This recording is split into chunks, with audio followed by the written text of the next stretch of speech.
Je suis heureux ce soir de vous saluer de nouveau au nom de notre aimable Seigneur Jésus, le Fils de Dieu ressuscité. Sa présence était déjà ici quand je suis entré. Nous nous attendons donc à voir infiniment au-delà de tout ce que nous pourrions même faire ou penser ce soir. À ce que Dieu répande sur nous ses bénédictions et exalte Jésus-Christ au milieu de nous. Les 2 derniers soirs, je parlais. Dimanche soir, je pense que nous avons eu un service de guérison. Et lundi soir, j'ai prêché. J'avais commencé un sujet dimanche matin au tabernacle. Et j'ai pensé que pendant que nous attendions que l'auditoire augmente un peu, j'allais en quelque sorte exprimer ouvertement mes sentiments. Un de ces jours, si Dieu le veut et qu'il m'aide, j'aimerais vraiment avoir plusieurs campagnes ou juste entrer là et prêcher, ou enseigner l'Écriture, et faire des appels à l'autel, s'agenouiller à l'autel et prier pour les gens, comme nous, baptistes, à l'ancienne mode, le faisions autrefois. Je n'ai entendu que 2 baptistes dire Amen. Eh bien les autres, où êtes-vous ce soir? Quelqu'un disait, Frère Branham, étiez-vous baptiste? J'ai dit oui. Une fois je prêchais ici de l'Arkansas, un homme âgé avait été guéri. Il était nazaréen. Le lendemain, il portait ses béquilles sur le dos en parcourant la ville avec une pancarte dessus. Hier soir, Dieu m'en a débarrassé. Il était vraiment très handicapé. C'était à Little Rock. Ça faisait plusieurs années qu'il était comme ça, et tout le monde le connaissait parce qu'il se déplaçait et posait son chapeau par terre, rempli de crayons qu'il vendait. Et comme tout le monde le connaissait, la chose a vraiment déclenché, a vraiment produit beaucoup d'effets dans la ville. Quelques soirs plus tard, pendant que j'étais en train de prêcher, il s'est levé et il a dit, « Une petite minute, Frère Branham, est-ce que ça vous dérange si je vous demande quelque chose? » J'ai dit, « Non, monsieur. » Il a dit, « Eh bien, quand je vous ai entendu prêcher, j'ai su que vous étiez nazaréen. Et ensuite, j'ai vu que nous étions entourés de pentecôtistes et quelqu'un m'a dit que vous étiez pentecôtiste. Il y a un instant, je vous ai entendu dire que vous étiez baptiste. Je ne comprends pas. » J'ai dit, « Eh bien, c'est facile. Je suis un baptiste, nazaréen, pentecôtiste. » C'est ça. Nous sommes simplement, nous croyons. Oh, mes amis, je ne fais partie d'aucune dénomination d'église et pourtant je fais partie de chacune d'elles. Quand je me suis lancé, j'ai dit, Christ est ma tête. Cette Bible est mon livre. Et le monde est mon église. Alors, c'est comme ça que je veux être jusqu'à ma mort. Maintenant, dans un soir ou deux, nous essaierons de recommencer un service de guérison. Bien sûr, en voyant ces lits de camp et ces brancards ici, j'aimerais voir quelque chose. J'ai vraiment hâte que quelque chose se produise à Louisville, Kentucky. Parce que ceci, c'est l'État d'où je viens. Je n'ai jamais eu ce qu'on appelle une bonne réunion dans le Kentucky. Et je ne le dis pas dans un esprit critique. J'en ai eu des mauvaises dans pas mal d'endroits. Mais je veux dire qu'ici même, chez moi, c'est vraiment difficile. C'est très difficile de briser ça. Je ne sais pas pourquoi.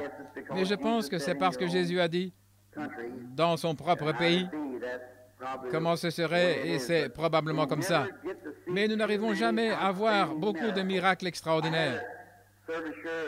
J'ai eu un service ici il y a 1 an ou 2 à Jeffersonville, mais il s'est trouvé que la femme dont il s'agissait venait d'ici, quelque part dans le Kentucky. Elle était devenue comme de la craie, ses membres, plutôt depuis la hanche en descendant vers ses membres, et elle n'avait pas marché depuis 17 ans. Beaucoup d'entre vous y étaient ce soir-là et ils se souviennent du cas. Elle s'est levée d'un coup et elle est sortie du tabernacle en marchant normalement.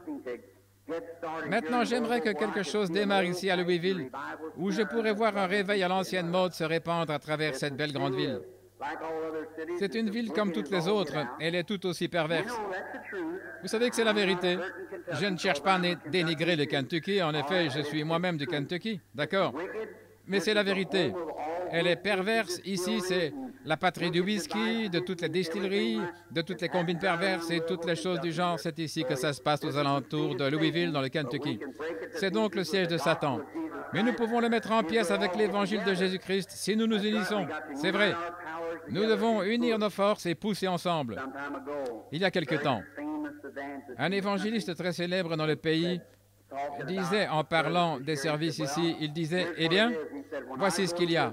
Quand je vais dans une ville, Tout ce qui se trouve dans la région doit parrainer mes réunions, sinon je n'y vais pas. C'est ça. Eh bien, pensez un peu. Je pense qu'il y a peut-être 60 ou 70 églises baptistes, rien qu'à Louisville, voyez.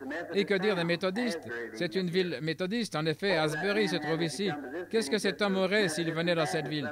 Rien qu'avec les méthodistes et les baptistes, sans compter les presbytériens et tous les autres. Maintenant, combien y a-t-il d'églises du plein évangile? 2 ou 3 petites missions quelque part. Juste des petites églises ici et là. Mais elles sont en guerre l'une avec l'autre. Alors, lorsque vous venez ici, vous devez vous appuyer sur la force de votre propre ministère. C'est vrai, comme un politicien. Cela dépend de la force de votre propre ministère qui attirera ceux que le Seigneur enverra. J'aime que ce soit ainsi. Frère, si ce n'est pas Jésus-Christ qui est mon appui et celui dont je dépends, alors je n'ai rien d'autre sur quoi m'appuyer. C'est vrai. Christ est le roc où je me tiens. Pour moi, tout le reste est sable mouvant.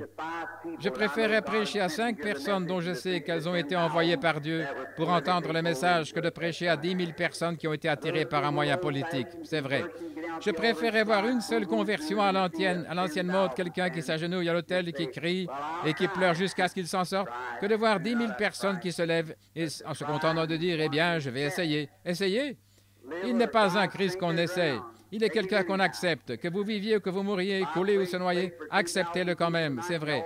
Si je priais pour 10 000 personnes ce soir et qu'elles meurent toutes demain matin, demain soir, je reviendrai ici prier pour les malades en croyant que la parole de Dieu est vraie. C'est exact. Si j'étais en train de mourir et que 5 000 personnes mortes il y a 100 ans et qui sont dans l'éternité tout ce temps, ressuscitaient et revenaient sur terre et qu'elles disent « Frère Branham, ne faites pas confiance à cela, il n'y a pas raison. Ne faites pas confiance, nous lui avions fait confiance, nous sommes partis, nous avons échoué. » Je dirais quand même « Laissez-moi mourir en Jésus-Christ. » C'est vrai, j'y crois et j'y mets tout mon cœur. Il y est entièrement attaché et j'y crois de tout mon cœur. Et je compte sur lui. Et j'aime son peuple. Je vous aime, vous, concitoyens du royaume de Dieu. Et je vais me tenir à vos côtés et porter le fardeau. Maintenant, ce soir, j'avais annoncé hier que j'allais parler pendant un petit moment ce soir, le Seigneur voulant. Je ne vais pas vous garder trop longtemps et vous fatiguer. J'ai mis un genre de toison devant le Seigneur pour cette réunion. Et je m'attends à ce que Dieu fasse quelque chose qui va donner une impulsion dans cette ville. Priez, remplissez votre rôle. Alors, quand le jugement viendra, tous nous pourrons nous tenir là et dire que nous avons rempli notre rôle. Au chapitre 20 de l'Exode, et en commençant au verset 7, je voudrais parler juste quelques instants, si Dieu le permet,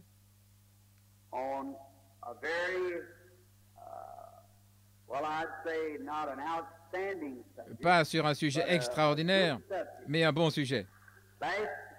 Dimanche dernier, à l'école de dimanche au tabernacle à Jeffersonville, nous avons abordé le sujet de la rédemption par le sang. Et voici ce que j'essaie de faire, si vous voulez savoir. Beaucoup d'entre vous disent ne m'avoir jamais vu prêcher dans une campagne de guérison, mais je le fais dans un but. Je pense que si je pouvais amener les âmes à être brisées et à venir à l'autel, alors je trouverais grâce devant Dieu. Pour Louisville, c'est vrai. Une fois que les gens s'humilient vraiment devant Dieu et prient.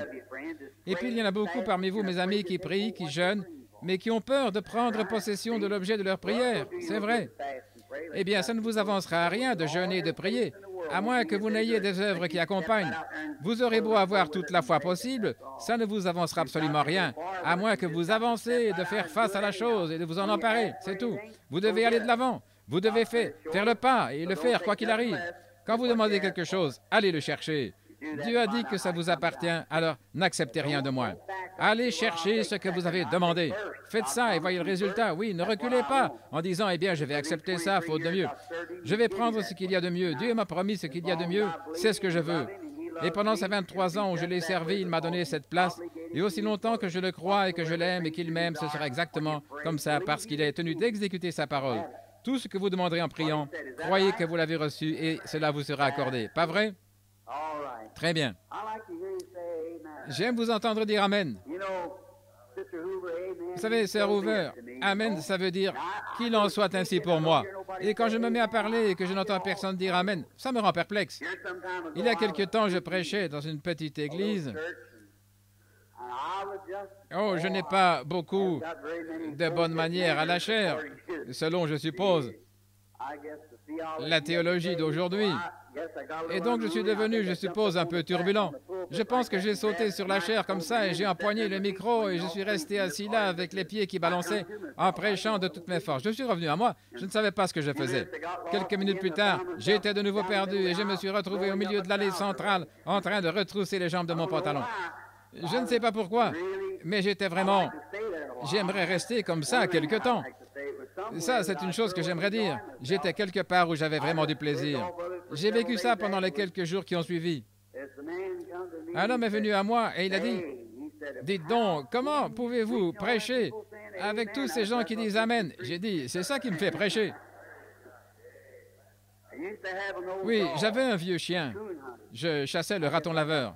Je dois avoir ici beaucoup d'amis de Kentucky qui aiment chasser le raton laveur. Et il forçait toutes sortes de bêtes à se réfugier dans un arbre et il les rapportait toutes, sauf la moufette. Il ne voulait rien avoir à faire avec ça.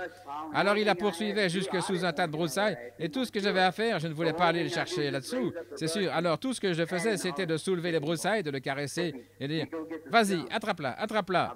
Et il allait chercher la moufette. Eh bien, la pire moufette que je connaisse, c'est le diable. Et si vous voulez caresser un petit peu, vous n'avez qu'à crier « Amen » une fois de temps en temps. Nous le forcerons à se réfugier dans un arbre d'ici peu et nous l'attraperons. Vous savez, le vieux Buddy Robinson, beaucoup d'entre vous ont entendu parler de lui, n'est-ce pas, de l'Église nazaréenne. Il disait « Seigneur, donne-moi une colonne vertébrale comme une traverse de chemin de fer. Donne-moi beaucoup de connaissances au fond de mon âme et que je combatte le diable aussi longtemps que j'aurai encore une dent et après que je le morde avec les gencives jusqu'à ma mort. » Et je trouve que c'est bien, et c'est précisément ce qu'il a fait. C'est exactement ce qu'il a fait. D'un âge avancé, il a près de 100 ans, et il prêche encore l'Évangile. J'entends ces vétérans qui prêchent comme ça. L'autre jour, j'ai allumé la radio, et il y avait un vieux frère qui s'appelle Mardoché Ham, d'une centaine d'années. Il prêche encore l'Évangile. J'ai dit, oh Dieu, bénis-le, et qu'il ait des étoiles dans sa couronne quand il arrivera là-bas. Frère Ham, je le connais à peine. Un de ces jours, je voudrais bien le rencontrer avant qu'il aille dans le pays de l'autre côté. Alors il pourra serrer la main de beaucoup de gens là-bas. Je sais que quand il arrivera là-bas, il y aura beaucoup de gens dont il pourra serrer la main parce qu'il a été un vétéran. Que le Seigneur vous bénisse. Et maintenant, avant d'aborder cette parole, demandons à l'auteur de descendre et nous la révéler. Notre bienveillant Père céleste, nous nous approchons de toi ce soir dans ce beau et magnifique nom de ton Fils Jésus. Confessant nos péchés, que nous ne sommes pas dignes de prononcer son saint nom. Toute la famille des cieux se nomme Jésus.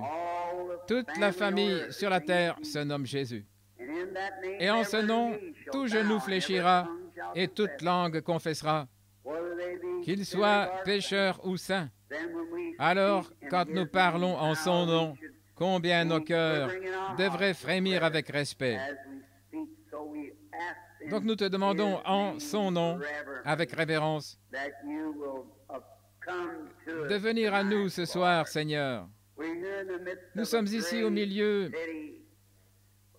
d'une grande ville remplie de toutes sortes de combines que Satan utilise pour lier les gens, comme leurs entreprises, les jeux d'argent, la prostitution, le whisky, les cigarettes. Oh Dieu! Et beaucoup de ministres à la chair laissent passer ça comme si c'était juste une chose parmi d'autres. Mais oh Dieu, donne-nous la voix de l'avertissement afin que nous prêchions l'Évangile droitement et fidèlement, que nous mettions la cognée à la racine de l'arbre, que les éclats volent où ils veulent.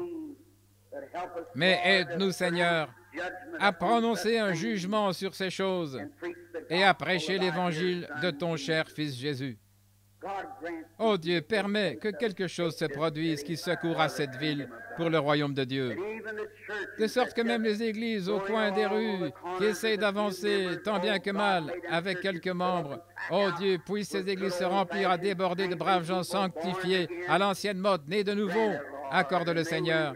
Et puissions-nous recevoir un réveil à l'ancienne mode envoyé par Dieu qui secourra la ville d'un bout à l'autre, qui éliminera toute la méchanceté. Oh Dieu, Ne nous donne pas seulement quelques jours de réunion, donne-nous un réveil qui fermera les débits d'alcool et qui mettra les choses en ordre, qui fera que les gens viennent quand la cloche de l'église sonne, qu'ils s'avancent à l'autel et qu'ils prient avant le message du pasteur et qu'ils soient prêts. Oh Dieu, accorde-le. Maintenant, ce soir, il y a peut-être des malades ici, Père, et pendant que nous parlons des malades, ou pour les malades aussi, puisse le Saint-Esprit guérir chaque personne malade dans le bâtiment, sauver chaque pécheur, appeler chaque rétrograde à revenir à la maison, le ramener de son égarement. Et maintenant, puisse le Saint-Esprit être celui qui m'a guidé vers ce sujet ce soir. Puisse-t-il prendre les choses de Dieu et simplement utiliser son serviteur que voici comme un instrument, et puisse Dieu recevoir la gloire, car nous le demandons en son nom. Amen.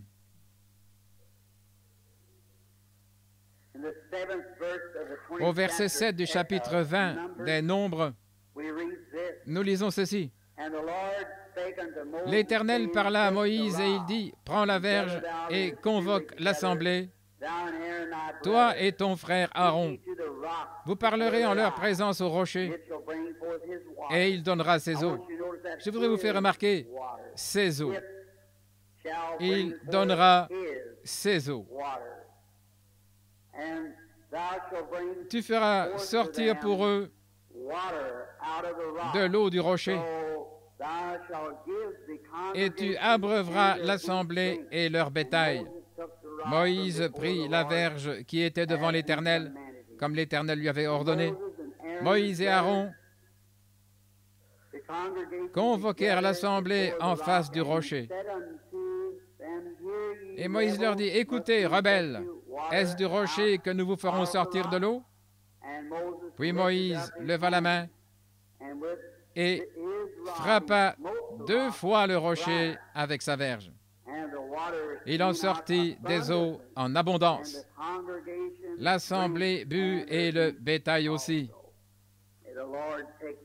Que le Seigneur prenne maintenant ces quelques paroles alors que nous reprenons notre sujet d'hier soir pour en venir à ceci, Dieu voulant. Et maintenant, je veux que tous les malades qui sont ici ce soir, Billy n'a pas distribué de cartes de prière aujourd'hui parce que je lui ai dit de ne pas le faire. J'ai dit, va là-bas, Billy, et dis-le à frère Corbel que je fais simplement, j'essaie quelque chose pour la gloire de Dieu. Je demande vraiment à Dieu de nous aider, de nous donner des âmes qui entreront dans le royaume et des croyants qui s'affermiront dans la foi et s'avanceront, même sans rien d'autre. Ils s'avanceront jusque-là et diront, « Oh Dieu, je te crois sur parole. » C'est ça. Voilà la manière initiale. La première manière est la meilleure. C'est vrai, prenez Dieu à sa parole.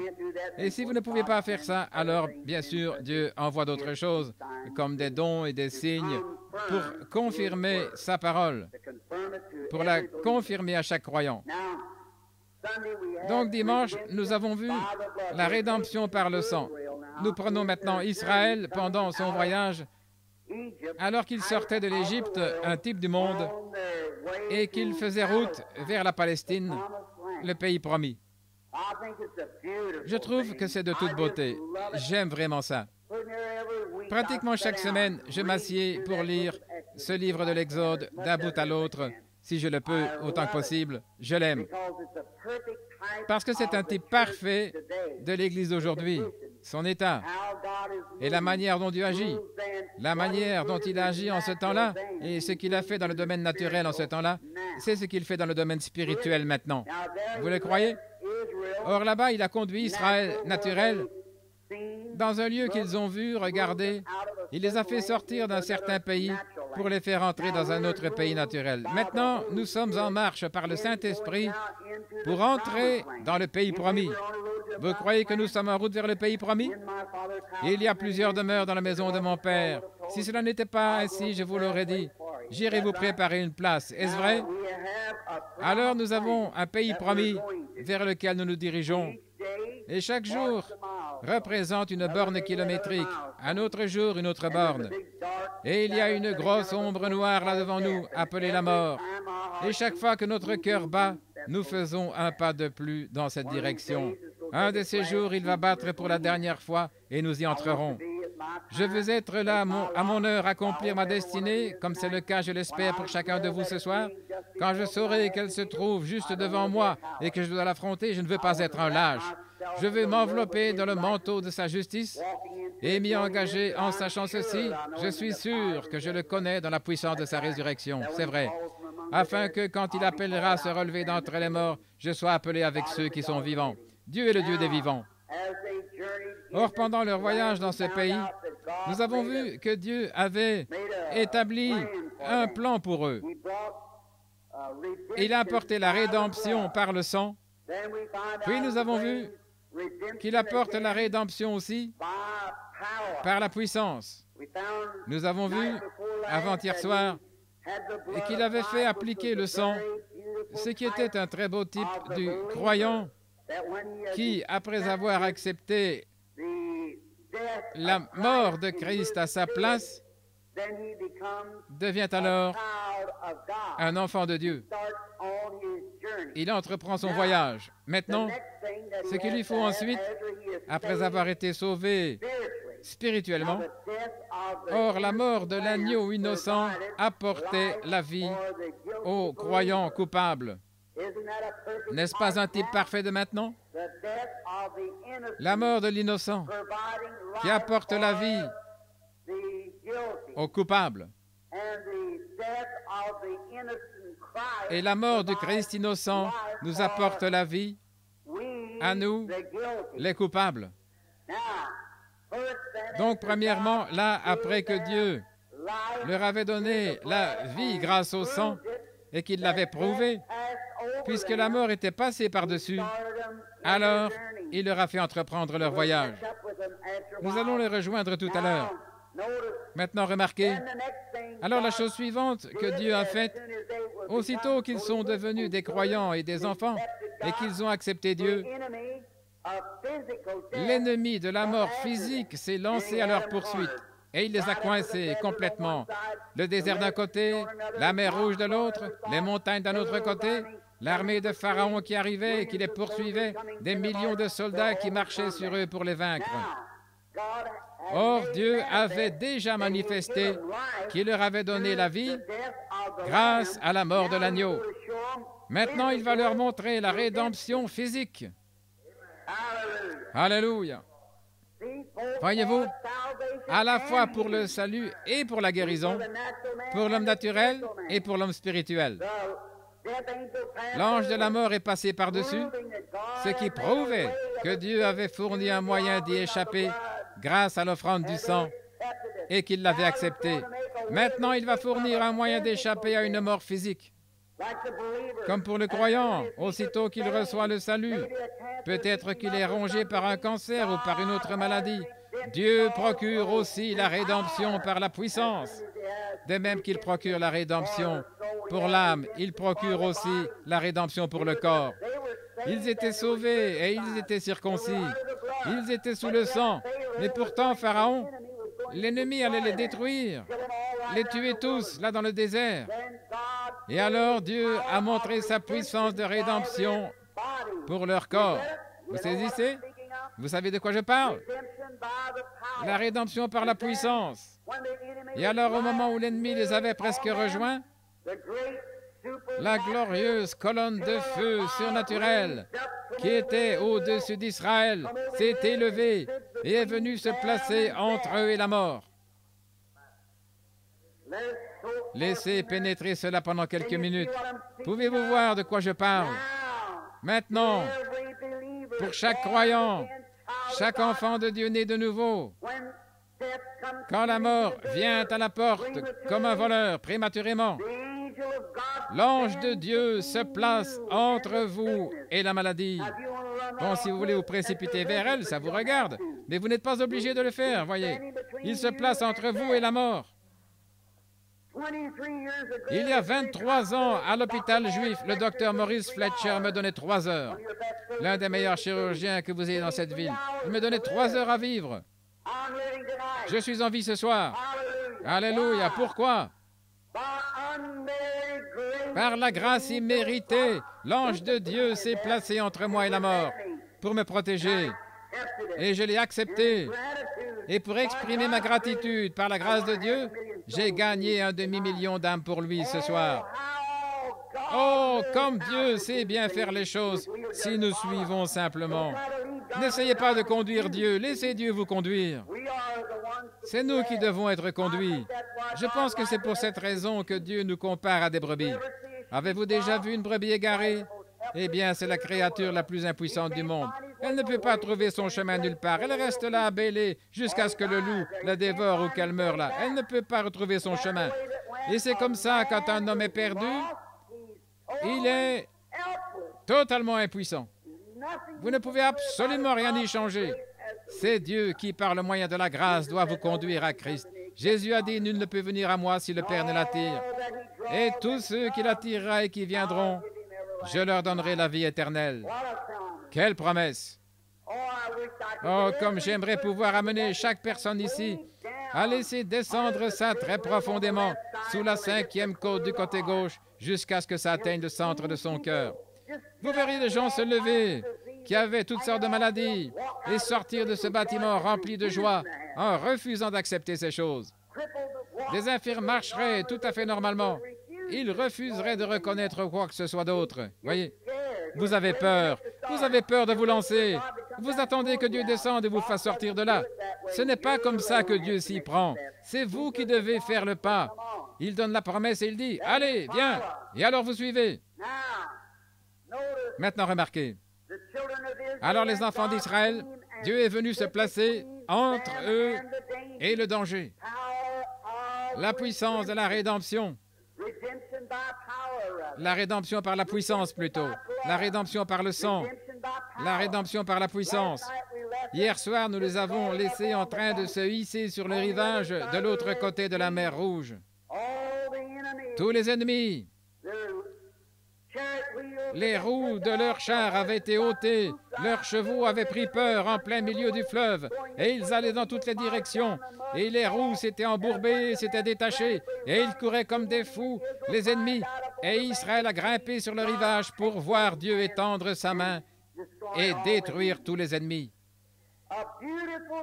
Un beau type du croyant sous le sang, guéri par l'intermédiaire, par la puissance de Dieu, qui épargne sa vie, qui la prolonge pour un temps. Ils auraient tous été tués. Il les aurait massacrés là, en plein désert, si Dieu ne s'était pas interposé. Je serais mort depuis longtemps si Dieu ne s'était pas interposé entre moi et la mort. Chaque croyant ici serait mort depuis longtemps si Dieu ne s'était pas interposé entre vous et la mort. Chacun de vous. Donc Dieu, dans sa grâce souveraine et sa miséricorde, se place entre le croyant et la mort. Alléluia. Voilà, c'est ça. Oui. Qu'est-ce qui vient ensuite pour le croyant? Ce qui vient ensuite, là, c'est le baptême du Saint-Esprit. Moïse a conduit les enfants d'Israël directement à la mer Rouge. Ils ont été baptisés dans la mer Rouge. La mer, l'eau qui représente l'Esprit. Quand il a frappé le rocher, de l'eau en est sortie. C'était un type de Christ. Dans Jean 3,16, Dieu a tant aimé le monde qu'il a donné son Fils unique, afin que quiconque croit en lui ne périsse pas, mais qu'il ait la vie éternelle.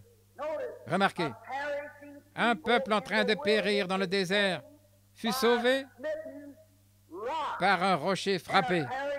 Et un peuple en train de périr est sauvé aujourd'hui, en train de périr dans le péché, en train de périr dans l'iniquité, parce que le Fils de Dieu qui a été frappé a pris leur place, l'eau, l'Esprit qui jaillit. Regardez bien. Je veux que vous le voyiez. Leur traversée de la mer Rouge, c'était un type de quand on reçoit le Saint-Esprit. Après que le croyant a été racheté, qu'il est passé de la mort à la vie, la puissance de Dieu a guéri son corps. Maintenant, il est candidat au baptême du Saint-Esprit. Maintenant, il a un voyage devant lui. Mais avant d'entreprendre ce voyage, il doit avoir quelque chose pour le conduire. Amen. Un type parfait de la Pentecôte. Remarquez, alors qu'ils se sont hissés sur le rivage, Chaque croyant, quand vous entrez et que vous êtes sauvé, que vous acceptez le sang de Jésus, vous cherchez encore à vous cramponner à ceci et à cela, et vous ne pouvez pas abandonner ceci, et vous ne pouvez pas abandonner cela. Au bout d'un moment, Dieu va peut-être faire de bonnes choses pour vous. Cependant, vous ne pouvez pas abandonner vos cigarettes, et vous devez prendre un verre avec les copains de temps en temps. Mais ce qu'il vous faut faire, c'est de traverser la mer Rouge. Quand ils sont ressortis de l'autre côté, voilà, c'est ça. Je veux que vous le voyiez. Alors qu'ils ressortaient de l'autre côté, qu'ils se hissaient sur le rivage, en regardant derrière eux, ils ont vu tous ces chefs de corvée qui les avaient battus et qui avaient tué certains d'entre eux. C'est comme le cancer, la cigarette, le tabac, le whisky et tout le reste qui rendent les jeunes fous, qui les envoient à l'asile, dans les hôpitaux et qui produisent dans ce monde une bande de névrosés et tout le reste. Quand ils ont regardé derrière eux et qu'ils ont vu toutes ces choses qui se débattaient désespérément et qui mouraient dans la mer, frères, vous parlez d'une réunion, ils en ont une. Moïse. Oh, je vais laisser ceci pénétrer profondément. J'espère que ça va descendre tout au fond. Moïse, le plus grand prophète qui ait jamais vécu à part Jésus-Christ. Il n'y a jamais eu un homme à qui Dieu ait parlé comme il l'a fait à Moïse, à part Christ. Il a dit, lorsqu'il y aura parmi vous quelqu'un qui est spirituel au prophète, je lui ferai voir des visions et je me ferai connaître à lui. Mais il n'en est pas ainsi de mon serviteur Moïse, je lui parle de bouche à oreille. C'est vrai.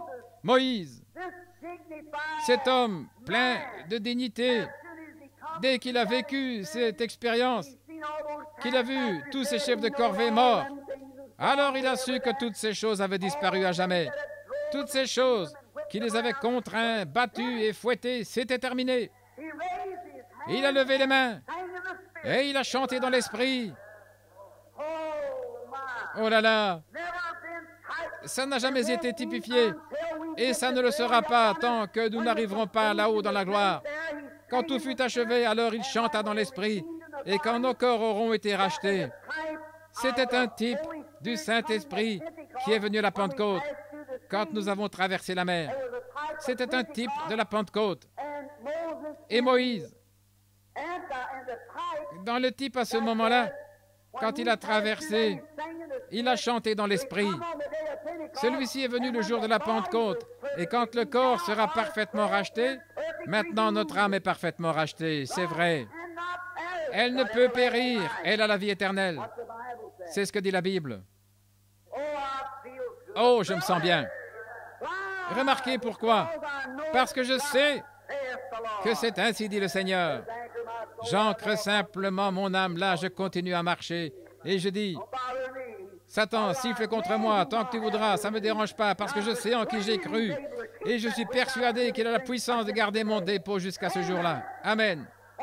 C'est ce qu'il nous faut ce soir.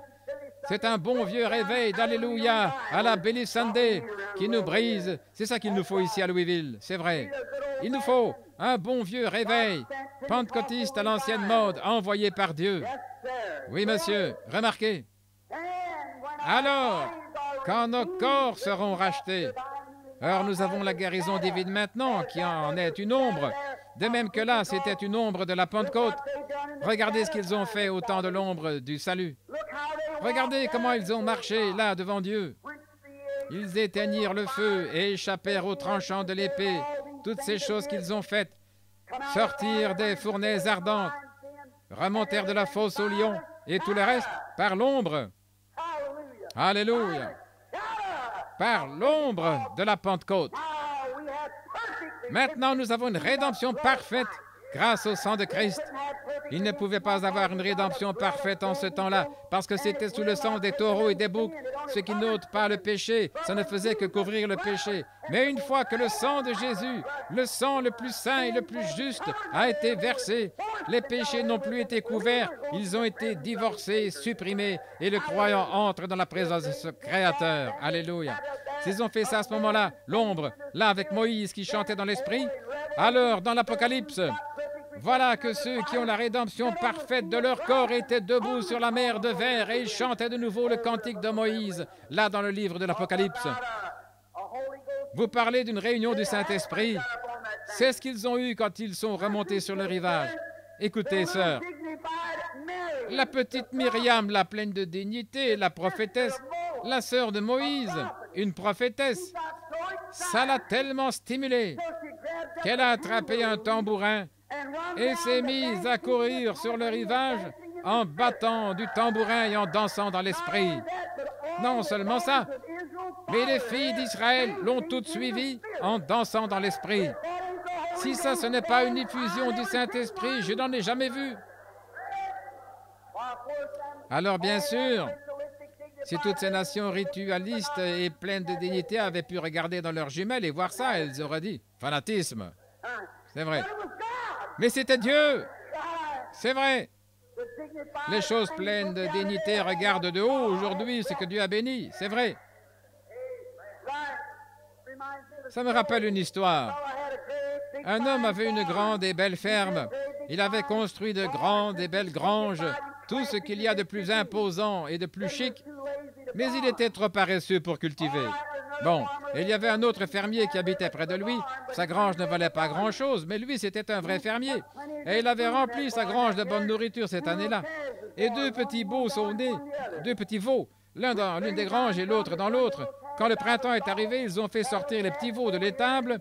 Le petit veau qui venait d'ici, il avait été vraiment bien nourri. Et quand le vent s'est mis à souffler, oh là là, les sabots en l'air, il est parti à fond de train, en s'ébrouant et en faisant des bonds, en ruant et s'en donnant à cœur joie. Alors l'autre fermier a fait sortir le sien là-bas. Il n'avait rien eu à manger, sauf des mauvaises herbes. Il était trop paresseux pour cultiver, trop paresseux pour le nourrir. Ça fait penser à certains de ces pasteurs, c'est vrai. Trop paresseux. Ça a trop peu d'importance. Rien que des granges imposantes, c'est tout ce que vous avez. Mettez-y donc de la nourriture pour le veau. C'est vrai, c'est vrai. Le baptême du Saint-Esprit, prêché avec puissance, ça va les roussir, c'est vrai. Mais c'est ce qu'il leur faut, un bon vieux roussissement à l'ancienne mode. C'est ça que l'Église a besoin, c'est que les membres, c'est ce dont les membres ont besoin. Remarquez, ce petit veau n'était plus qu'une ruine. Le pauvre petit était si maigre qu'en sortant de l'étable, il pouvait à peine marcher. Il a jeté un coup d'œil à travers une fente, il a regardé de l'autre côté, il a vu l'autre veau qui s'ébrouait. Il était bien gras. Il a regardé, puis il a dit « Quel fanatisme !» Oh, bien sûr, il était trop maigrichon pour penser autre chose. Mais je vous le dis, celui qui avait été bien engraissé là pendant tout l'hiver, frère, lui, il savait où il en était. Il passait des moments merveilleux quand ce vent chaud s'est mis à souffler. Et tout homme qui est né de l'Esprit de Dieu, on va le traiter de fanatique ou d'autre chose. Mais quand ce vent chaud du printemps du Saint-Esprit commencera à venir, comme il l'a fait le jour de la Pentecôte, quelque chose va se produire, c'est vrai. Les vents chauds commencent à souffler, frère. Vous êtes bien engraissé par l'Évangile, bien rondouillard, et vous vous sentez bien. Les sabots en l'air, allez-y, donnez-vous du bon temps. C'est ce que Myriam et les autres ont fait. Ils ont regardé en bas et ils ont vu que toutes les choses anciennes, ce qu'ils avaient fait autrefois, tout ça, c'était mort et enterré. Ils avaient déjà vu que Dieu avait accepté le sang. Ils avaient déjà vu sa puissance dans la guérison divine qui s'était interposée. Ils avaient traversé la mer Rouge et avaient été baptisés par l'Esprit. Quel beau type pour aujourd'hui. Il avait promis de pourvoir à tous leurs besoins.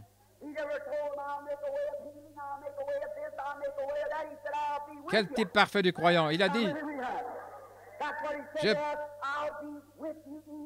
je serai avec vous et même en vous jusqu'à la fin du monde. C'est tout ce que j'ai à dire. Vous n'avez pas à argumenter sur ceci, cela ou autre chose. S'il est ici, ça me satisfait. La guérison divine est ici, la puissance est ici. Tout ce qui était là, il l'est maintenant. Jésus-Christ le même hier, aujourd'hui, éternellement. Donc vous pouvez prendre votre théologie et vous noyer avec, frère. Mais moi, je crois à Jésus-Christ le même hier, aujourd'hui, éternellement. Il a dit, je serai avec vous et même en vous jusqu'à la fin du monde. Oui. Et là, ils sont sortis. Et il était avec eux. Oh, ils avaient un petit panier de pain sur la tête. Tout avait été mangé, terminé. Ils n'en avaient plus. Ils se sont couchés avec un petit creux ce soir-là. Mais le lendemain matin, quand ils se sont levés, il y avait du pain partout sur le sol. C'est la manière de Dieu de faire les choses. Il vous laisse arriver à la toute dernière minute et là, il vous montre ce qu'il peut faire à ce sujet. C'est vrai, il aime faire ça. Il aime surprendre son peuple. Voyez-vous, Vous les hommes, vous aimez agir comme ça avec votre femme, vous attendez jusqu'à son anniversaire en la laissant dans le doute parce que vous l'aimez. C'est pour cette raison que Dieu nous laisse parfois arriver à la dernière extrémité. C'est parce qu'il nous aime et qu'il veut nous prouver de façon surnaturelle sa puissance. C'est parce qu'il nous aime. C'est pour cette raison qu'il le fait. Oui, il nous laisse simplement en arriver là, où nous sommes sur le point de faire le dernier pas, et c'est là qu'il entre en scène. Il a laissé les enfants hébreux entrer tout droit dans la fournaise ardente, mais il y avait un quatrième homme qui se tenait là avec un éventail pour que ça ne les atteigne pas. Voyez, il est toujours là, il ne s'en va jamais. Il est toujours proche. L'ange de l'Éternel campe autour de ceux qui le craignent. Là-bas, ce soir-là, ils ont ramassé ce pain le lendemain matin. Je peux voir ces 6 Israélites qui venaient de traverser la mer Rouge. Ils venaient d'être rachetés par le sang. Ils avaient vu la puissance de guérison de Dieu ou la puissance miraculeuse se placer entre Israël et l'Égypte et noyer les ennemis. Comme le cancer est parti pour toujours, la cécité était partie, la surdité était partie, le diabète était parti. Tout a été noyé là-bas en arrière dans le sang de Jésus-Christ. Comment vous sentez-vous? Oh, vous marchez dans la rue et une espèce de vieux critique vous dit « Hé, 1 minute, es-tu sûr de ça? Ne me parle pas. Amen. Oh là là. » Je peux les voir là-bas, en train de ramasser, de manger, de passer des moments glorieux, tout comme une réunion du Saint-Esprit à l'ancienne mode. Voilà l'Esprit de Dieu qui descend sur l'un de ses saints. Il va lever le bras, recevoir la chose dans son cœur et dire « Gloire au Seigneur !» Juste une réunion à l'ancienne mode comme ça. Oui, monsieur, ils en recueillaient de part et d'autre. Ils passaient des moments merveilleux. Or, ce pain n'a jamais cessé. Ça s'est poursuivi tout au long du voyage pour eux. C'est vrai. Et c'était un type parfait de la Pentecôte en nous. Ça, c'était dans le domaine naturel. Ce pain n'a jamais cessé. Il est resté le même pain jusqu'à ce qu'ils entrent dans le pays promis. Pas vrai? Vous, les lecteurs de la Bible, vous le savez. Et alors, l'Église a été inaugurée le jour de la Pentecôte quand les croyants étaient là-haut.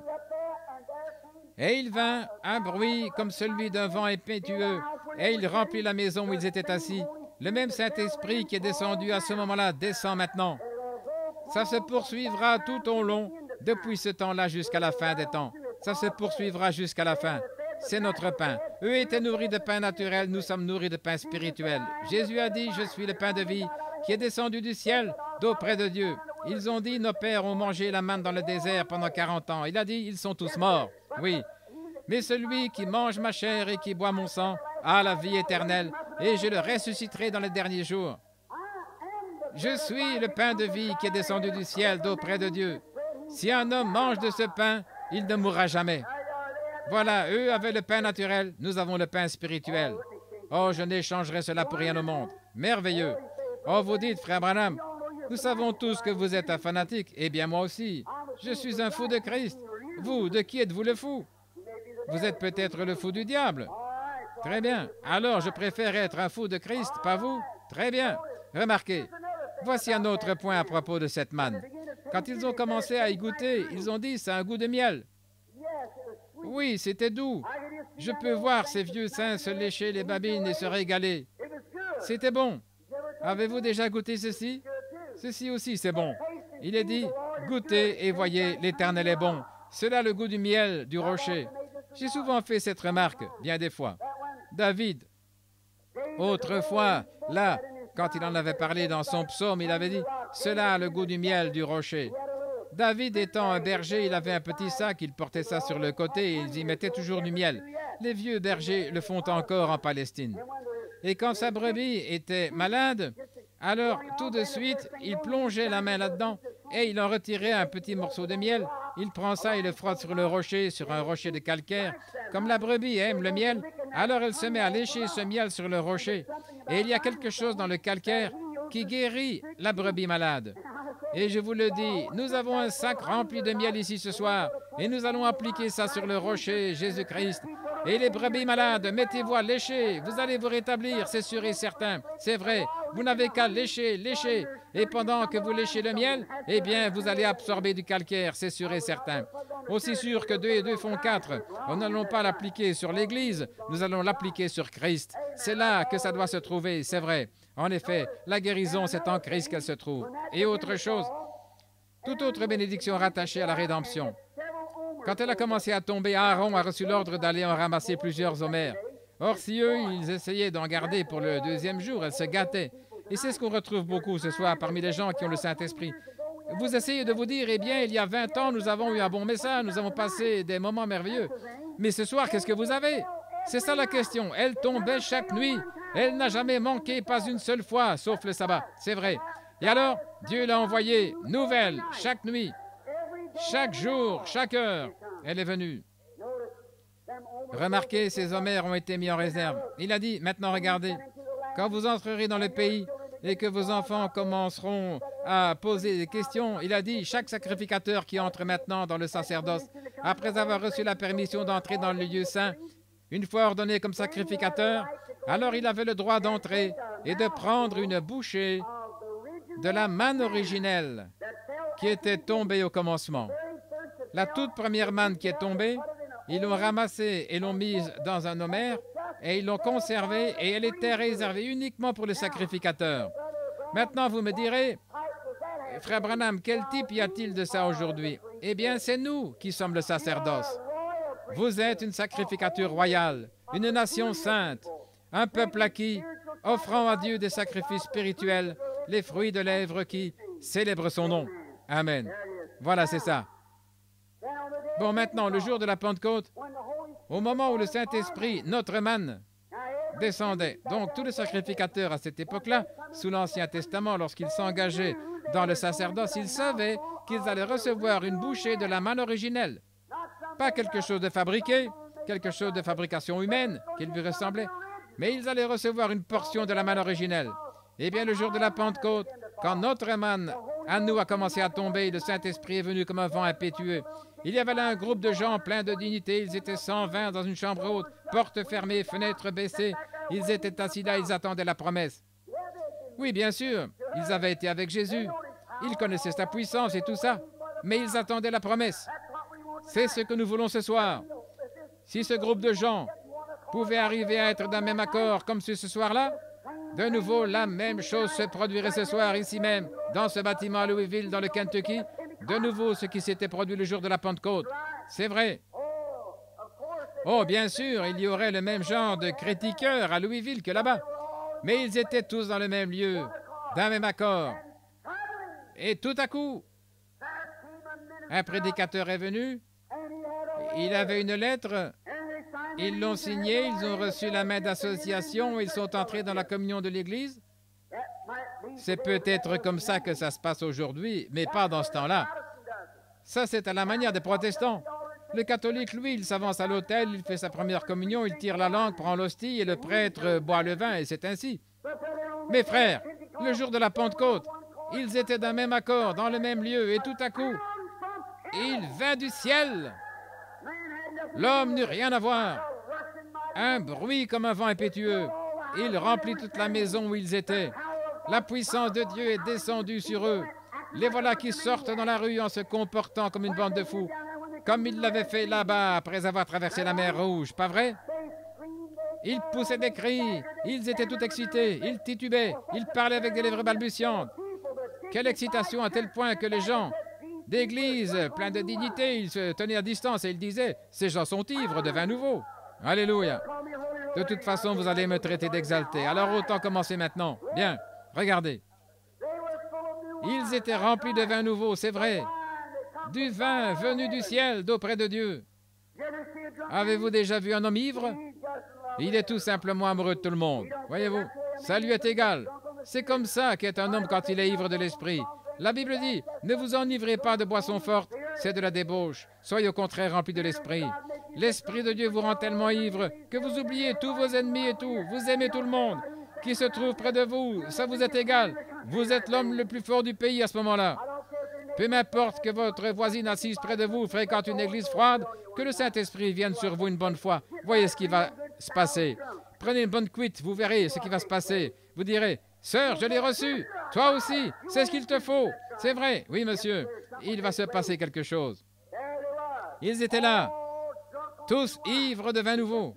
Et écoutez, certaines de vous les sœurs ici, saviez-vous que la Sainte Vierge Marie était avec eux? Eh bien, il lui a fallu aller là-haut, la mère de Jésus-Christ.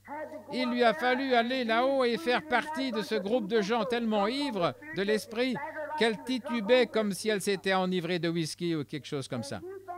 Et vous vous imaginez que vous irez au ciel parce que vous passez à l'église avec votre livre de chant sous le bras et que vous vous rendez là tous les dimanches matins, la cloche sonne et vous vous asseyez là et vous écoutez un peu et puis vous repartez. Vous n'irez jamais.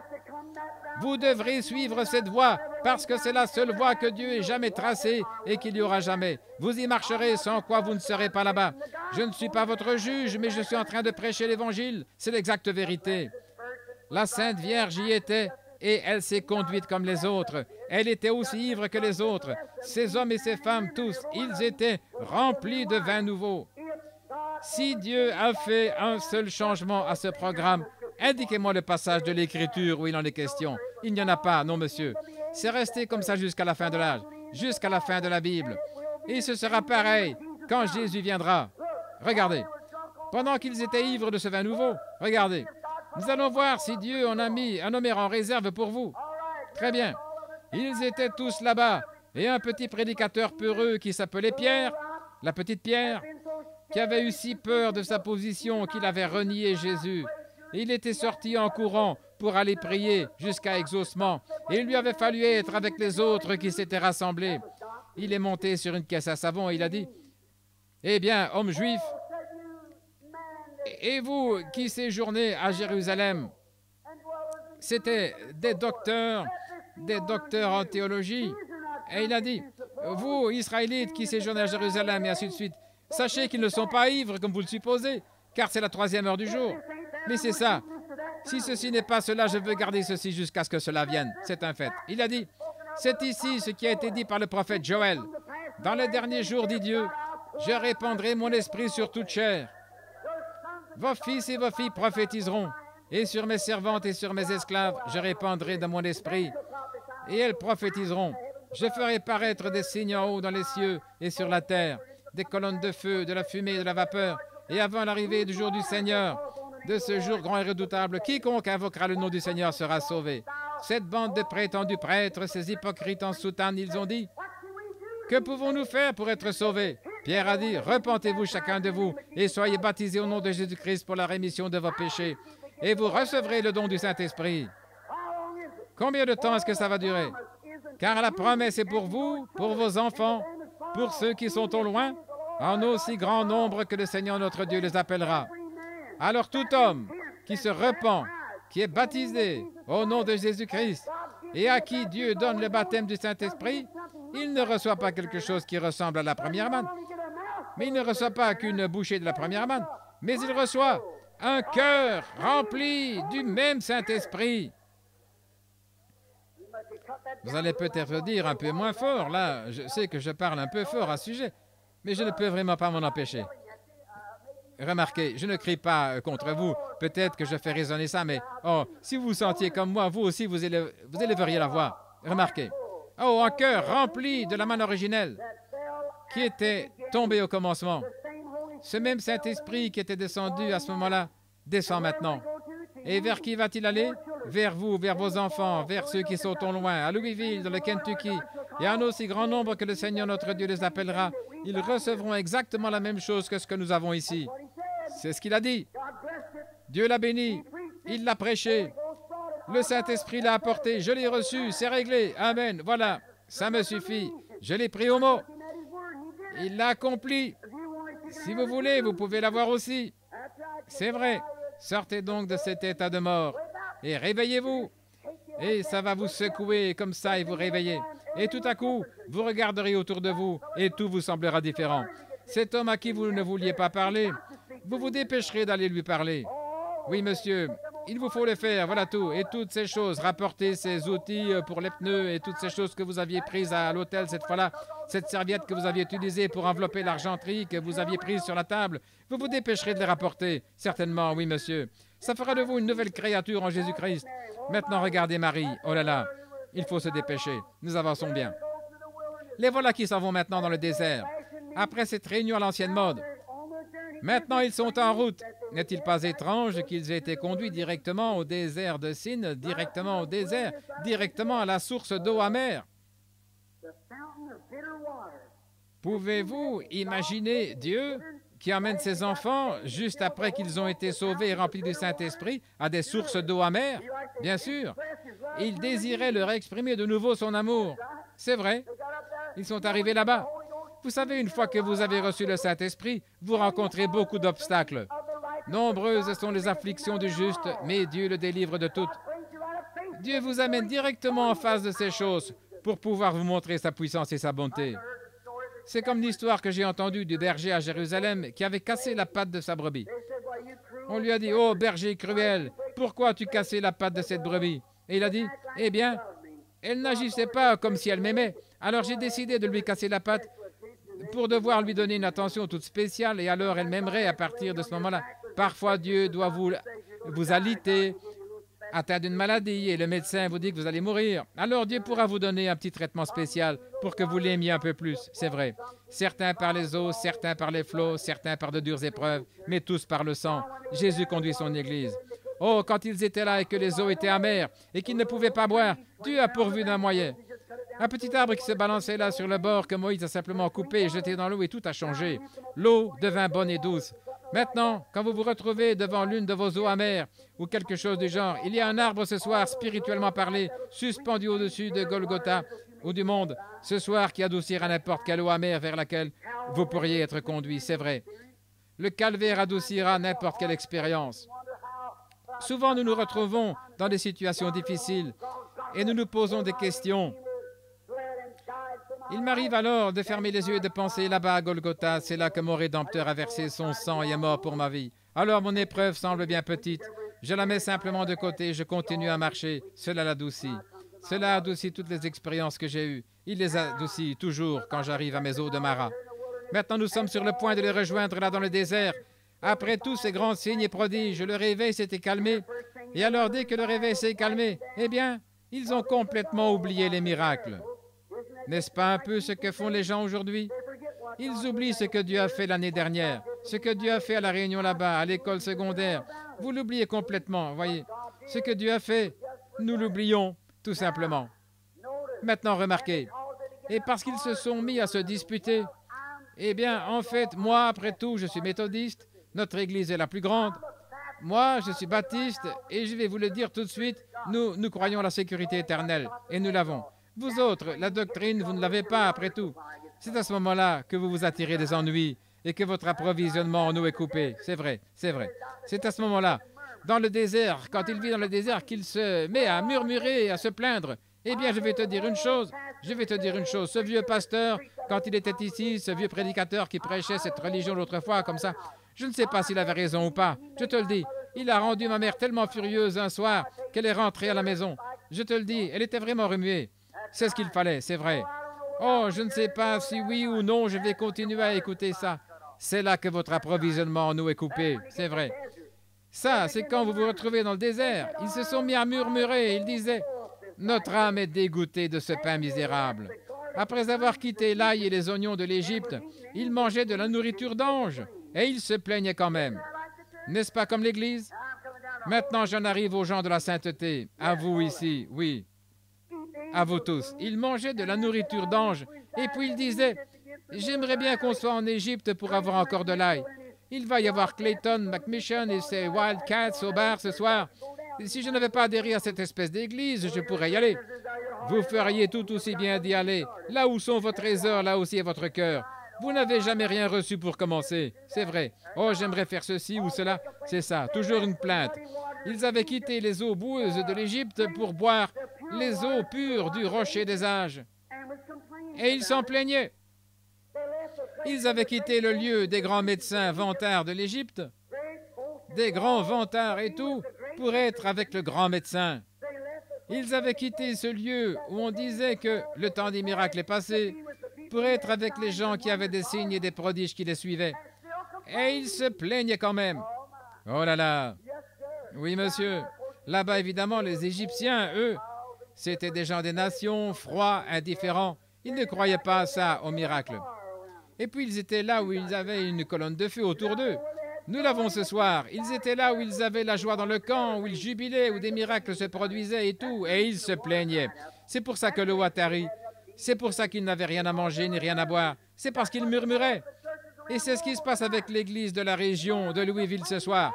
Elle murmure, elle se plaigne. Miséricorde, reprenez le collier, c'est ça. Qui est donc ce gars-là, ce Moïse? Pourquoi est-ce que nous avons écouté cet exalté de prédicateur finalement? Qu'est-ce que nous faisons ici? Et le approvisionnement en eau à Tari. Je pense à Moïse, ce grand homme. Il avait été instruit dans toute la sagesse des Égyptiens. Regardons-le quelques minutes. Considérons Moïse une minute. Regardez cet homme. Les Égyptiens, ils étaient bien plus avancés que nous aujourd'hui pour ce qui est de la science médicale. Ils étaient bien plus avancés que nous. Il y a bien des choses qu'ils pouvaient faire que nous ne pouvons pas. Et Moïse avait le remède à tout.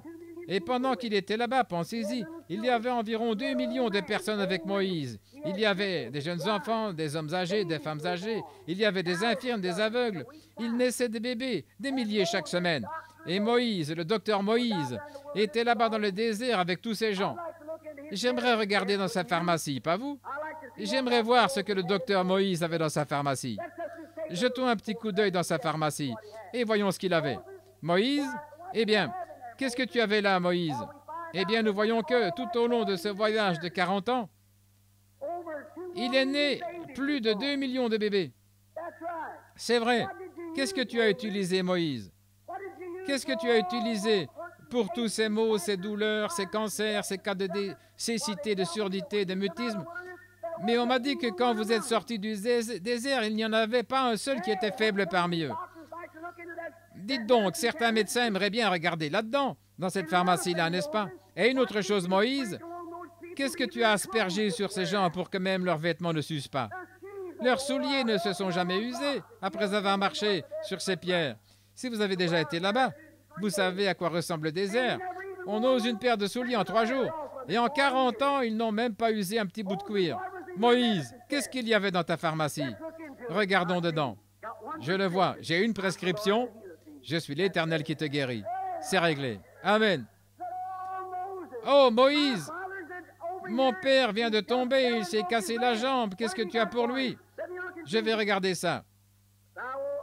Si tu obéis à ma voix, si tu fais tout ce que je t'ordonne, je ne te frapperai d'aucune des maladies dont j'ai frappé des Égyptiens, car je suis l'Éternel qui te guérit. Dis-lui ça, il s'est rétabli. Amen, c'est ça. Oh oui, il est gravement malade. Mon bébé a des coliques, une pneumonie, et c'est très grave. Docteur Moïse, qu'est-ce que je peux faire? Je vais voir ce que j'ai. Je suis l'Éternel qui te guérit. C'est réglé. Amen. Ils repartaient, c'est ça. Ils poursuivaient leur chemin. Dans la joie, c'est tout ce qu'il leur fallait. Je suis l'Éternel qui te guérit. Il y a 600 et quelques promesses bien claires concernant la guérison divine, rien que dans le Nouveau Testament. Et pourtant, nous mettons Dieu en doute ce soir. Que va signifier le jugement pour nous? Je suis l'Éternel qui te guérit. Oui, monsieur. C'est ce que Moïse avait. Ce que le docteur Moïse avait dans sa sphère, dans sa pharmacie, c'était ceci. Je suis l'Éternel qui te guérit. Donc, il a guéri toutes les maladies et les a parfaitement gardées. Il leur a fait traverser le désert et les a fait entrer dans le pays promis. Oh là là! Ils avaient quitté tous les grands médecins vantards de là-bas pour être avec le grand médecin. Ils avaient quitté cette bande de gens qui étaient froids, formalistes et indifférents, qui disaient que les miracles n'existent pas, et ici une colonne de feu se tenait au-dessus d'eux, et des gens étaient guéris. Tout ce dont ils avaient besoin, tout leur était fourni directement, et pourtant ils se plaignaient quand ils ont manqué d'eau. Mais alors, dans la grâce souveraine de Dieu, malgré tout, comme vous ici à Louisville ce soir, au milieu de tous ces cris, les jours des miracles sont passés. L'association des médecins essaye de stopper la guérison divine partout dans le pays. Vous ne la stopperez jamais. Autant vous arrêter tout de suite. Vous ne pouvez pas plus la stopper que vous ne pouvez stopper le soleil, c'est vrai. Il y a quelques années au début, quand j'ai commencé à prêcher la guérison divine à Jeffersonville, on n'en connaissait presque plus rien. Depuis bien des années, ça a été difficile. Mes frères, ce soir, il y en a des millions partout qui font entendre leur voix. Essayez de stopper ça, impossible. Moi, l'Éternel, je l'ai planté, je l'arroserai jour et nuit, de peur qu'on ne la ravisse de ma main. Il n'y a pas longtemps, je regardais des petits moineaux sur la statue de la liberté. Ils gisaient là. Ces petites créatures gisaient là, un peu partout, sous la lumière. Et j'ai dit, qu'est-ce qui a fait ça? En m'adressant au guide, il a dit, ils se sont fracassés la tête hier soir pendant l'orage. Ils sont venus dans la lumière et celle-ci les aurait conduits en lieu sûr. Mais ils ont cherché à éteindre la lumière. Ils se sont fracassés la tête en cherchant à éteindre la lumière. J'ai dit, gloire à Dieu. Elle a dû penser que j'étais fou. J'ai dit, ça me rappelle certaines personnes qui cherchent à éteindre la guérison divine et la puissance de la résurrection de Jésus-Christ. Vous allez vous fracasser la tête, vous n'y arriverez jamais. Acceptez-la tout simplement et envolez-vous en elle vers un lieu sûr. Amen. Parle au rocher, Moïse. C'est ce que Dieu a dit à Moïse. Et il donnera son eau, il donnera son eau. Il n'y a pas longtemps, dans un certain musée, je regardais une image de ce rocher qui avait été frappé. Et on aurait dit que c'était comme un petit filet d'eau là de la grosseur d'une aiguille à tricoter qui en sortait.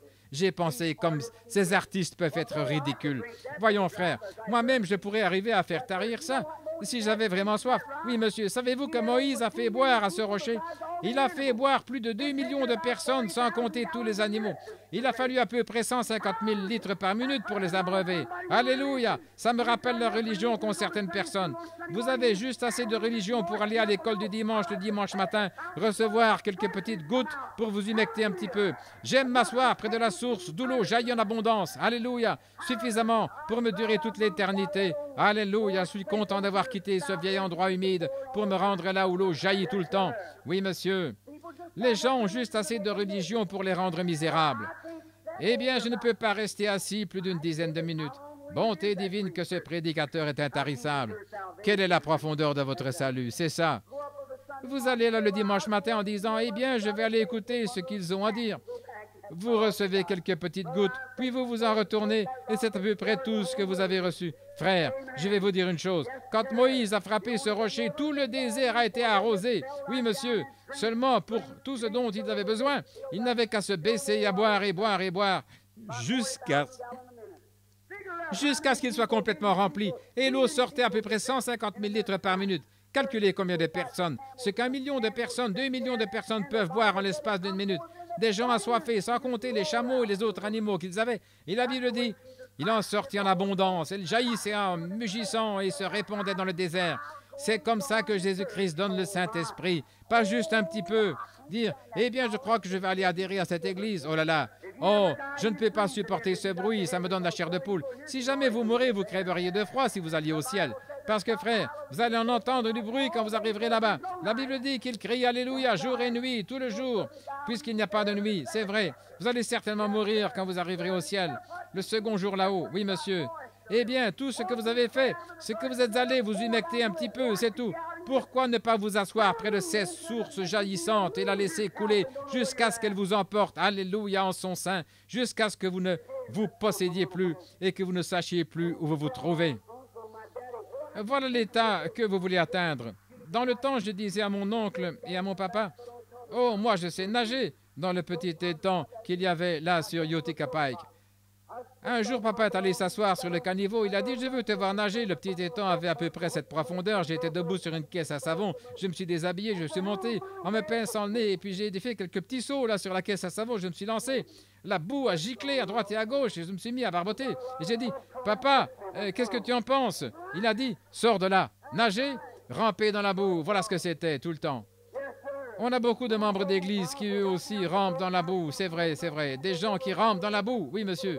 Un jour, mon oncle m'a amené en bateau et je me vantais de savoir nager sur le fleuve Ohio, où la profondeur était d'environ 6 mètres.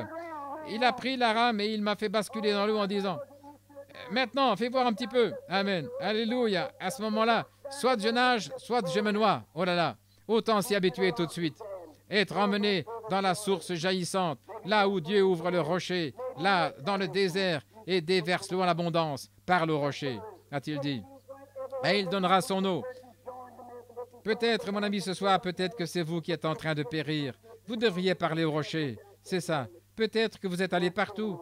Peut-être que vous êtes allé à l'église, que vous êtes joint aux méthodistes, que vous êtes joint aux baptistes. Ils se sont fâchés contre vous. Alors vous êtes allé chez les presbytériens, et puis encore chez les pentecôtistes, chez les nazaréens, chez les pèlerins de la sainteté, et vous ne comprenez toujours pas ces choses. Parlez simplement au rocher ce soir. Est-ce que vous êtes en bon terme avec lui? Oui, il a dit, parle au rocher, et il donnera son eau. Il donnera son eau. Vous n'avez plus besoin de le frapper. Vous n'avez qu'à lui parler. Vous n'avez qu'à lui parler d'une façon amicale. Peut-être que vous êtes allé chez le médecin, peut-être que vous avez fait tout ce que vous avez pu pour essayer de vous rétablir, peut-être que vous avez fait pratiquement tout ce qui était en votre pouvoir, mais vous n'arrivez pas à vous rétablir. Tous les docteurs que vous connaissez, et il a dit, « Oh, on ne peut rien faire pour vous. Pourquoi ne pas parler au rocher ce soir? Il a les eaux de la vie, il a pour vous. Il vous donnera la vie en abondance. » Une fois, il y avait une femme dans la Bible qui s'appelait Agar. Je pense à elle et je m'apprête à terminer, c'est l'heure. Il y avait une femme qui s'appelait Agar et elle avait un petit bébé. Elle avait été envoyée dans le désert avec une seule petite outre d'eau. Elle a nourri le petit toute la journée. Mais l'eau a manqué vers le milieu de la journée et le petit bébé criait et pleurait. Ses petites lèvres étaient desséchées et sa langue enflée. Une pauvre mère remplie d'affection, qu'est-ce qu'elle pouvait faire? Elle avait ratissé chaque petit coin pour trouver de l'eau, mais elle n'en avait pas trouvé. Elle ne pouvait pas supporter de voir son bébé mourir. Alors elle l'a laissé sous un buisson et elle s'est éloignée à la distance d'environ une portée d'arc. Elle se mit à genoux et parla au rocher. Quand elle lui parlait au rocher, un ange lui répondit et dit « Agar, qu'est-ce qui jaillit là-bas » Il y avait là un puits rempli d'eau qui coule encore aujourd'hui. Après presque 4000 ans, elle coule encore aujourd'hui. La source où Agar, là-bas, elle coule encore aujourd'hui. Elle parla au rocher et le rocher a donné l'eau. Des enfants hébreux étaient entrés dans la fournaise ardente un jour et ils parlèrent au rocher. Et le rocher était avec eux. Et il y avait une fois une femme qui venait de Samarie. Elle était découragée. C'était une pécheresse et elle avait un passé très chargé peut-être. Et elle était découragée. Elle allait au puits de Jacob y chercher un soulagement et elle s'en retournait. Elle allait au puits de Jacob et elle s'en retournait. Un jour, elle a posé la cruche et elle se tenait découragée. Le rocher était là debout à côté d'elle. Il a donné une source jaillissante. Elle n'est plus jamais revenue. Elle a dit, venez voir un homme qui m'a dit tout ce que j'ai fait, ne serait-ce pas le Christ? Elle parla au rocher et le rocher a donné son eau. Il y avait une petite femme qui avait gaspillé tout son argent chez les médecins, des charlatans qui lui avaient pris tout son argent. Il ne pouvait pas arrêter sa perte de sang. Elle avait probablement hypothéqué sa ferme et peut-être qu'elle l'avait vendue. Et un jour, elle a entendu quelque chose qui descendait la rue. Elle parla au rocher. Le rocher s'est retourné et a dit, qui m'a touché? C'était terminé. Quand elle lui parlait au rocher, il lui a donné une source de vie jaillissante qui a arrêté la perte de sang. Le sang a été étanché rapidement. Un jour, près de la muraille, il y avait un vieux mendiant aveugle qui grelottait de froid. Il n'avait plus rien. Et il était là, il était misérable. Et les gens passaient à côté de lui. Il a entendu quelque chose qui venait. Il a dit, qu'est-ce que c'est? Il parla au rocher. Bien que les membres de son église autour de lui essayaient de l'arrêter en lui disant, c'est peine perdue, tu ne peux pas recevoir ça. Reste à l'écart, tais-toi. Mais il a crié encore plus fort. Fils de David, aie pitié de moi, aie pitié de moi. Il parla au rocher, le rocher lui a donné une source jaillissante et ses yeux se sont ouverts. Ce même rocher qui était dans le désert est ici aujourd'hui. Il fait que les gens se réjouissent. Un jour, tout Jérusalem était sorti pour voir un guérisseur divin, un exalté qui entrait dans la ville avec quelques personnes qui étaient là, qui criaient de toute leur force. Hosanna! Hosanna à celui qui vient au nom du Seigneur. Ces prétendus membres de l'Église étaient là en soutane avec leur doctorat en théologie. Ils disaient, qu'ils se taisent donc. Oh, ils me donnent des frissons dans le dos et tout. Faites-les taire. Il a dit, s'ils se taisent, les pierres crieront. Pourquoi ça? La pierre même qui s'était détachée de la montagne sans le secours d'aucune main arrivait, roulait dans Jérusalem. Les petites pierres y buvaient. Parle au rocher et il donnera son eau. Si vous avez besoin du salut ce soir, parlez au rocher, il donnera son eau. Si vous êtes rétrograde ce soir, parlez au rocher, il donnera son eau. Si vous êtes rétrograde, parlez au rocher.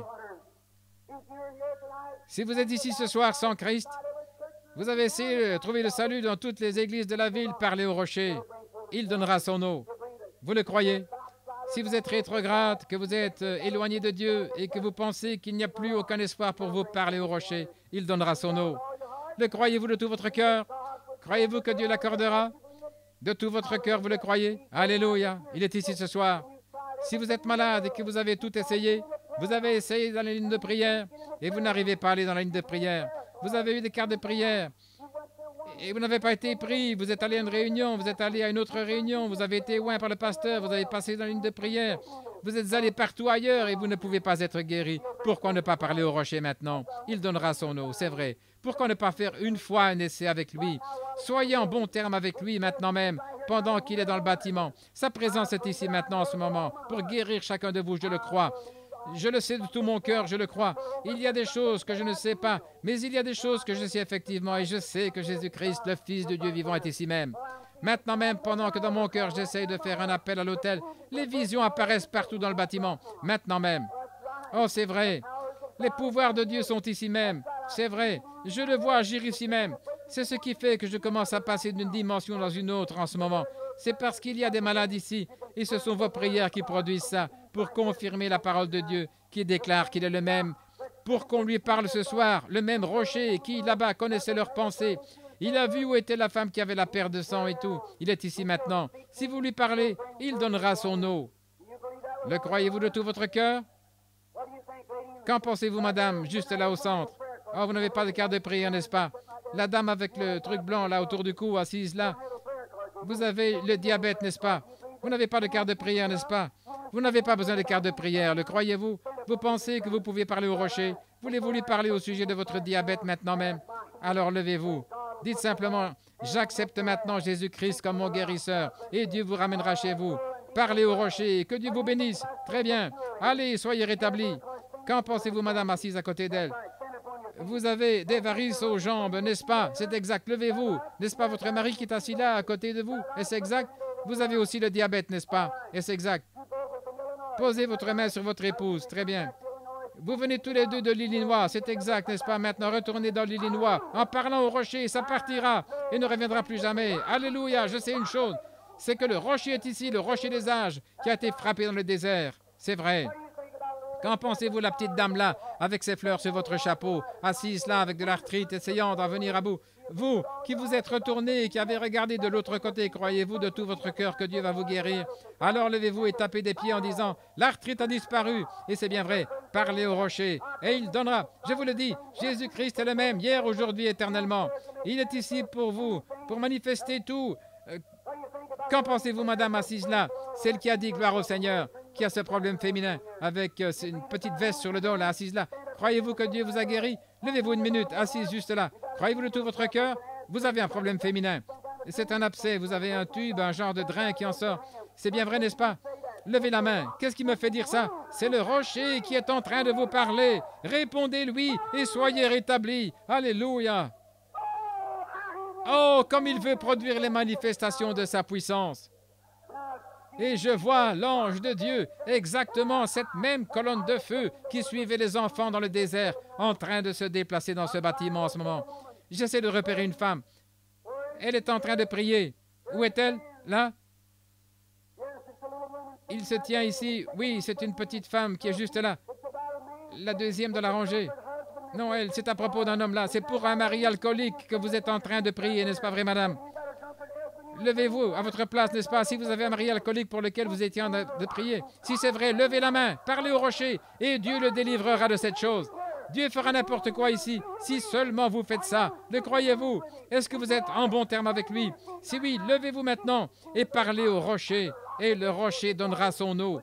Voulez-vous vous lever?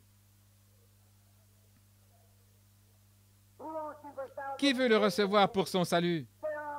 Levez la main et dites, je veux qu'il vienne dans mon cœur. Que Dieu vous bénisse, que Dieu vous bénisse, que Dieu vous bénisse, et vous et vous. Oh là là, oui monsieur. Ce cancer vient de partir, mon frère. Il a disparu. Vous pouvez rentrer chez vous et être en bonne santé maintenant. Alléluia. C'est vrai. Tous ceux qui veulent être guéris, levez la main et dites, Seigneur, je suis en train de te parler. Je suis en train de te parler. C'est ça. Le voilà qui s'en va. Monsieur, votre problème de sinus vient de partir. Vous êtes libre. Rentrez chez vous. Au nom de Jésus-Christ, vous êtes guéri. N'importe qui ici qui veut le trouver maintenant, levez les mains et dites, merci Seigneur de m'avoir guéri. Je te parle au nom de Jésus-Christ, afin que tu me guérisses. Ô Dieu de miséricorde, envoie ta puissance ce soir, avec l'onction du Saint-Esprit, pendant qu'il est dans ce bâtiment maintenant, pour envahir cet auditoire. Et puisse le Saint-Esprit accomplir chaque miracle. Qu'il ne reste plus une seule personne malade, ni un seul infirme dans ce bâtiment ce soir. Puisses-tu guérir chacun, au nom de Jésus-Christ.